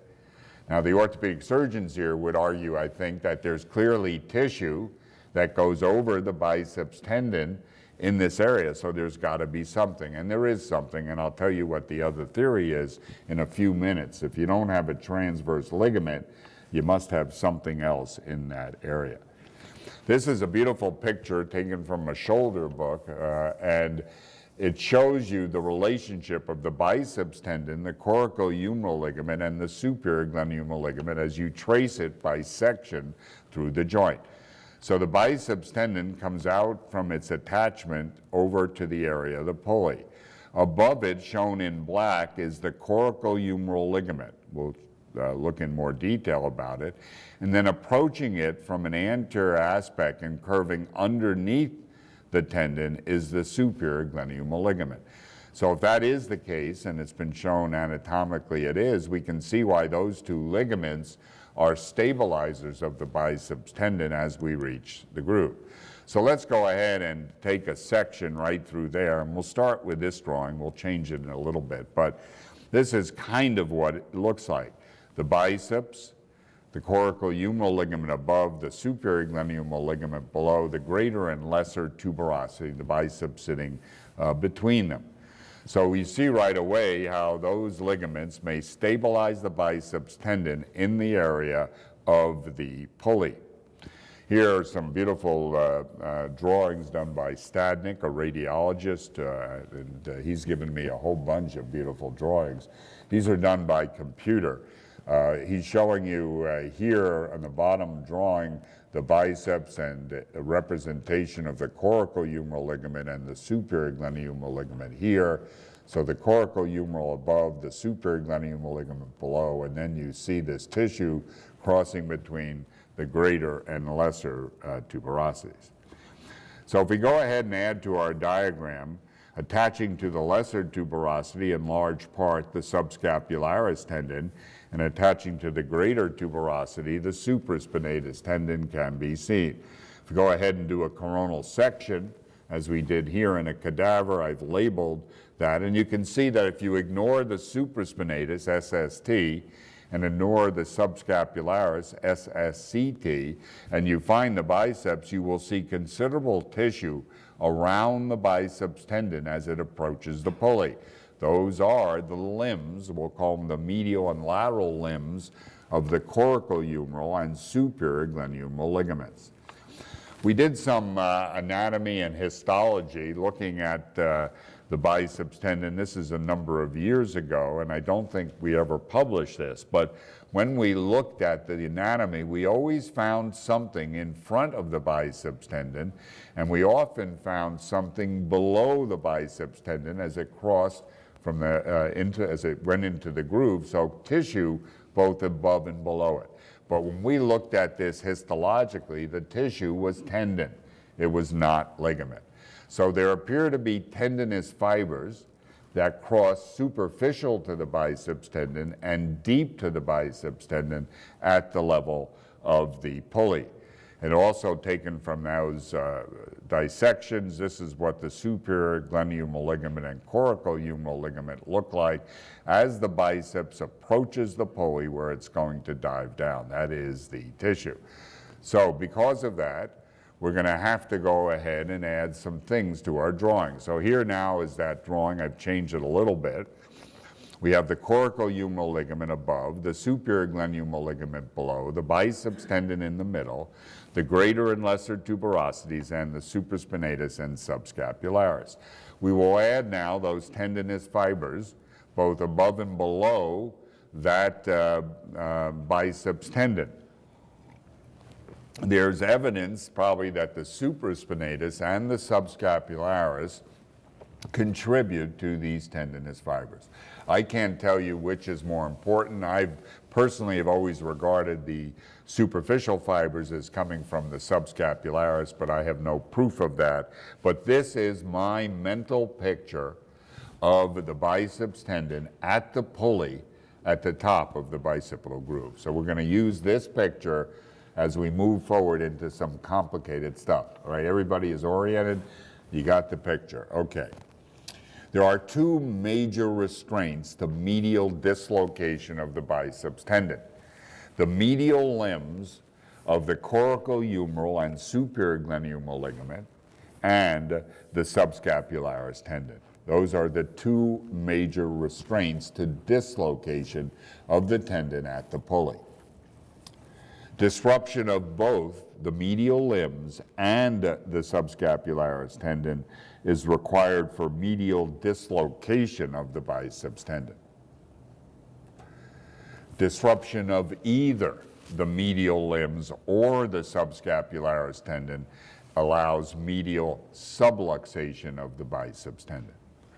And those facts are not mine, they're in the literature and pretty well established, I think.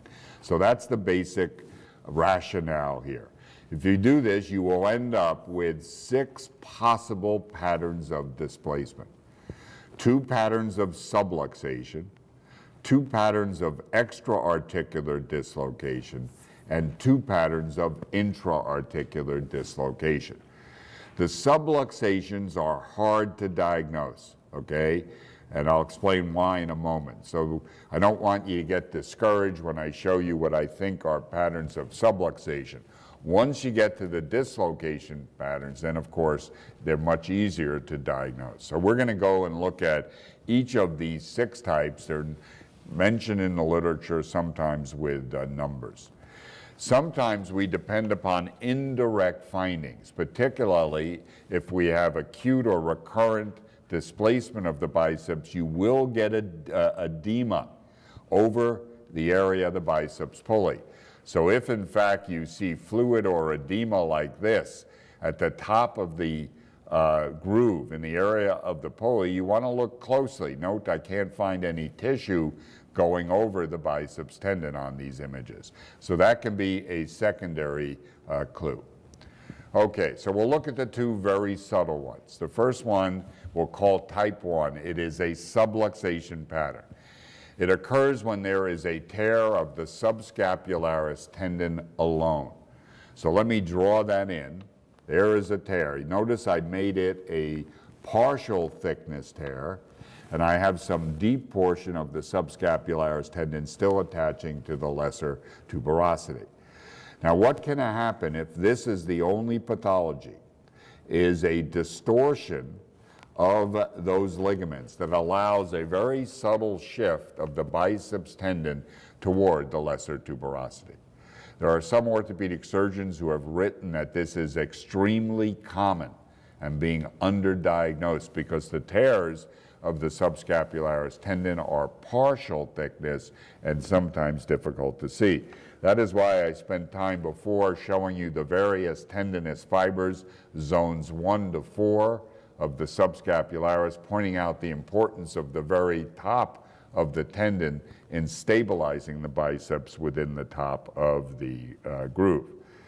Now, complicating the analysis, and I want to put this out before I show you the image, is the fact that the biceps tendon doesn't have to be normally centered at the pulley, that it changes and shifts and rotates as we go from external to internal rotation. So we're going to run into problems here of trying to differentiate early pathologic from physiologic shifting of the biceps tendon. And one of our research fellows has a very nice article coming out on that where he employed MR and ultrasonography in normal volunteers to show how much shifting and rotation of the biceps tendon occurs during external and internal rotation. We do the shoulder MRs in neutral. Okay, so hopefully that helps a bit. We like to think the biceps will be pretty well centered. Here's an example of the type 1. And the reason I'm confident about it here is, although these aren't great images, there's abnormal high signal within that upper tendinous region of the subscap. That is a partial thickness tear. Here is the very top of the lesser tuberosity. There's the biceps tendon sloping over it. On the coronal image, you can appreciate it passes over an edge of the lesser tuberosity. So when I have tears of the subscap, I will look very critically at the position of the biceps tendon at the top of the groove, with the caveat that you got to be careful. You got to have neutral position, not external or internal rotation. The second pattern of subluxation is equally difficult. It's just the opposite. Here you get tearing of the limbs of the ligaments with an intact subscapularis. So the only shifting that can be done is a subtle shifting of the biceps toward that lesser tuberosity. I don't have a good case to show you, but this we'll use, okay? And mainly the coronal image. Here you can see that the biceps looks like it's passing over the top of the lesser tuberosity. These 2 images are misleading, and I probably should eliminate them because they're too high. The biceps got to get over to the area of the groove, so normally it passes in the joint. The position of the biceps tendon here, the yellow arrows, doesn't prove, in fact, it's subluxed. But the coronal image looks like there is something, and note, we didn't see a tear of the subscap, hence if it's abnormal, it's a type 2 pattern, but this is a equivocal case at best. The type 3, things get more obvious. We're now going to be dealing with the 2 patterns of extra-articular dislocation. In this initial pattern, type 3, there are tears of both the medial limbs and the subscapularis. Now you note I made this a partial thickness tear of the subscap. I also should have left these fibers intact because in fact they usually are intact. Well, in these particular cases, you may have a subscap, and you will, that is not retracted, and you'll see that although it looks detached from the lesser tuberosity, it has fibers that continue all the way over toward the greater tuberosity. If you have this combo, then look, this is how the biceps subluxes. So it dislocates, lies mainly in front of the lesser tuberosity.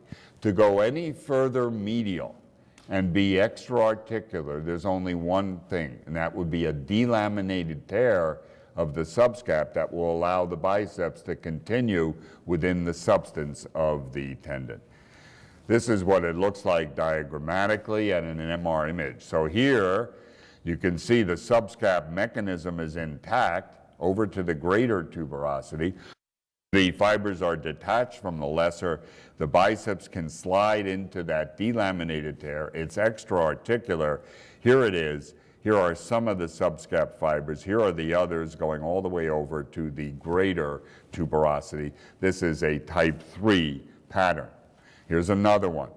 It looks very similar. There's the biceps, dislocated, extra-articular because there are some intact subscap fibers here. Yet the anterior ones go all the way over to the greater tuberosity. So it's a partial thickness tear without retraction of the torn fibers because the mechanism of the subscap is intact. The type 4 is the second pattern of extra-articular dislocation. This is more dramatic. Here we get problems on the lateral aspect of the pulley. You get tearing of the lateral limbs, and now the biceps goes on a long voyage out there all the way over and lies anterior to an intact subscapularis. In all of these cases, because of the anatomy over here, there's going to be a tear of the supraspinatus tendon. So this is an extra-articular dislocation of the biceps. And to give you an idea diagrammatically what it looks like, it would involve tearing of the fibers that cross the groove, the tendinous fibers as shown here, allowing the tendon to slip anterior to an intact subscapularis. This is what it looks like. Here is the biceps out of the joint but dislocated. There is subscaps. And then here is, it's beautiful, that's the biceps and that's the subscap in the background, deep to it. This is a type 4 pattern. Another one, the arrow pointing to the biceps and just deep to it, you can see the subscapularis tendon, an extra-articular dislocation. Now we get to the last two types, and these are two different patterns of intra-articular dislocation. The first of these relates to massive tears of the subscapularis. The tendon is retracted. You get tearing of the ligament limbs, you get something like this, and now you have free access of the biceps into the joint. So this is an intra-articular dislocation of the biceps tendon, massive tear of the subscap. Here's what it looks like diagrammatically. There is an example on MR. Here is the end of the subscap. There is the biceps lying next to the anterior labrum. Remember I talked about the Glom sign of a Bankart lesion, and I talked about Buford. The biceps usually is pretty smooth when it lies next to the labrum. Here it doesn't look so smooth, but it's pretty round and smooth, so you usually can tell it's a biceps. But in any case, what you have to look for whenever you see something here you don't understand, check the groove to be sure it's not the biceps. Here's another one. Now I want you to look at this one because I'm sure the orthopedic surgeons have seen this. This is an upper cut through the top. Here is the subscap tendon, which is torn, full thickness at the top. It's retracted. There's the biceps lying in the joint. And by this time it should be over here. So it stays in the joint too long. It goes lower than it should within the joint. Now if you look lower down, this is what you seem to see all the time. The lower fibers of the subscap are intact, they're partially torn. Therefore, the biceps at this location is not in the joint. It passed out anteriorly, lying in front of the lower intact subscapularis tendon fibers. So it's intra-articular at the top, it's extra-articular at the bottom, and it involves a massive tear of the subscap. And then the final pattern, similar to one that I've already mentioned, you get tears of the medial limbs and of the subscap, a full thickness tear, but it does not retract. And now, in fact, you'll see there is continuity of the mechanism through those fibers. So now there is a pathway that has been created over the lesser tuberosity into the joint. So you have an intra-articular dislocation without a retracted subscapularis tendon. And this is what it would look like on a diagram. You can see that the tendon can get to the joint like this, over the lesser tuberosity into the joint. The mechanism of the subscap is intact. And here's an example. That's the tendon in the joint. There is the subscap fibers going over to the greater tuberosity. Here's the rest of it. Intra-articular dislocation. Here's another one. Subscap intact to the greater tuberosity, but not attached to the lesser, allowing a pathway at least for that tendon to get in the joint. It's not in the joint on these images. So those are the 6 types. Now I realize that there are subtle differences among them. And I realize that the subluxation patterns are very hard to diagnose. But you have to try at least. And I think orthopedic surgeons are becoming interested in the unstable biceps tendon at the top of the group. I'll finish up in the last 5 minutes by just touching upon a couple other subjects. The hourglass biceps is a term introduced in the orthopedic literature. When you have severe hypertrophy of the intra-articular portion of the biceps, all right, it is unable to slide into the groove during elevation of the arm. It's called an hourglass because that's part of it. Then you get to the narrow groove, and then you have the myotendinous junction down here. It looks like a figure of 8 or hourglass. So when you elevate your arm, you get entrapment of the biceps within the joint. We've seen a few of these. This is the most dramatic example that I've seen. Look at the size of the intra-articular portion here. That's where the arrow is on, showing you how dramatic it is. And note how it narrows down as we get to the groove. So you can imagine how this could get trapped in the joint as the arm is elevated. In terms of these split tears of the biceps tendon, this is the general orientation. It's an AP or oblique orientation separating the two portions from each other. Whenever you have these, of course, you have to go look at the labrum because the SLAP 4 lesion is a bucket handle tear of the labrum, and it continues as a split tear of the biceps tendon. So you got to be certain you're not dealing with a SLAP 4. The complete tears of the biceps tendon, in our experience, typically occur not exactly at their glenoid attachment, but a little bit away. And so in all these cases, we will look for the stump of the biceps and we will measure it, because some orthopedic surgeons will want to remove it. Now, it's of interest that whenever you see something like this, or even a case like this, where the biceps tendon is retracted well below the bicipital groove, you have to check to be sure there hasn't been a biceps tendon release. You know, they are doing biceps tendon releases. The idea is a lot of times it won't retract that far, okay? It will retract a ways away when you release it. And I noticed recently they've changed the technique. They sometimes take off a bit of the labrum as well with the biceps so it doesn't retract as far down the arm. It gets stuck somewhere in the groove. So at least be sure you're not looking at a tendon release here.